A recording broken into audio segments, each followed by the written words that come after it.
एक संत थे, परम आदरणीय दंडी सन्यासी थे। वो रहते थे प्रतापगढ़ जिले काला कांकर में। गंगा तट पे उनकी कुटिया थी। उनका नाम था श्री चाचा स्वामी।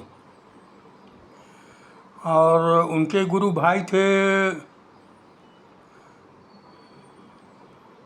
उन्होंने जो है हरिद्वार में गुरुजी से दीक्षा ली और वहीं उन्होंने उनके पास रहे।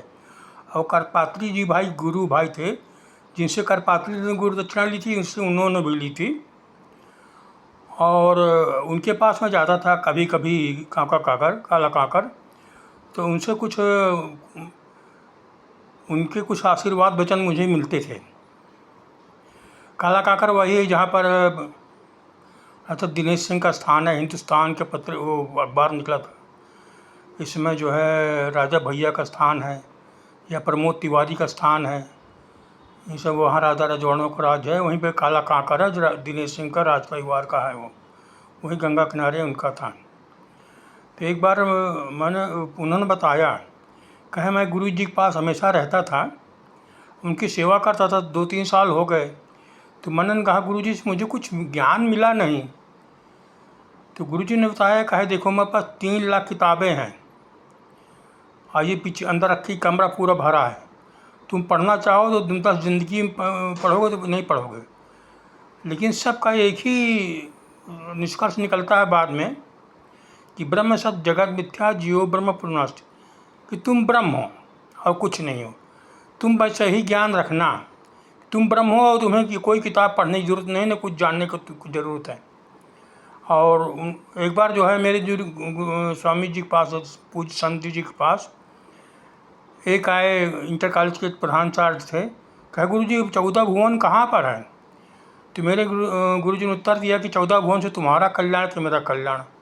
ये 14 भुवन तुम्हें अगर दुकानदारी करना है, व्यवसाय करना हो, सत्संग करना हो, तो जन समूह को तुम्हें आकर्षित करना हो तो तुम ज्ञान करो।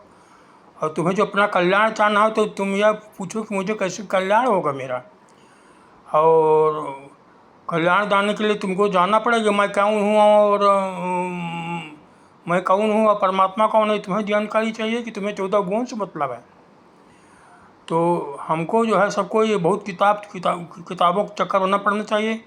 जितनी उपनिषद हैं सब एक ही चीज़ कहती हैं, चाहे जितने उपनिषद हैं 10-12 उपनिषद हैं, सब एक चीज़ कहती है कि तुम ब्रह्म हो, बस और कुछ नहीं है। एक शब्द एक उत्तर है, एक ब्रह्म, तुम ब्रह्म हो। आदरणीय आदि शंकराचार्य जी ने कहा है कि ब्रह्म सत्य जगत मिथ्या जीव ब्रह्म परो नास्ति। तुम ब्रह्म हो, दूसरे कुछ नहीं हो, और ये जगत मिथ्या है। और क्या कहते हैं कि गोस्वामी तुलसी जी ने कहा है कि पुरैन सघन ओर जल बेग न पाई, मर्म माया छन न देखिए जैसे निर्गुण ब्रह्म। ये तो ब्रह्म हमेशा रहता है। ये तो माया जैसे तालाब में कमल के पत्ते घेर लेते हैं, पता नहीं लगता है, वैसे जो है माया छिपा लेती है। तो माया भी ब्रह्म से ही बनी है, हम भी ब्रह्म से बने हैं, उसी में जाते हैं। तो तू अपने को ब्रह्म ही समझो। और एक गोस्वामी जी ने लिखा है कि धर्म ते विरति योग ते ज्ञाना, ज्ञान मोक्ष पर बेखाना। धर्म का पालन करते हुए, और धर्म का पालन करोगे तो वैराग्य गए, वैराग्य आएगा, तुम्हारा संसार से मन छूटेगा, तो वैराग्य से ज्ञान मिलेगा, ज्ञान से मोक्ष मिलेगा। यही तुम चीज़ पालन करो। यही चीज़ गीता भी कहती है। उसमें तो गीता में 3 चीज़ लिखी है, भक्ति मार्ग, ज्ञान मार्ग और निष्काम कर्म योग मार्ग। तो धर्म मार्ग में तो देखिए ऐसा ना कि धर्म मार्ग लोग धंधा बना लेते हैं। मेरे कृष्ण भगवान सोना मांग रहे हैं, मेरे कृष्ण भगवान चूड़ा मांग रहे हैं। वो धर्म के नाम पर मुश्किल तो है कि धर्म अच्छा है, भक्ति अच्छा है, लेकिन भक्ति के नाम पर लोग धंधा बना लेते हैं, पैसा लूटने का साधन बना लेते हैं।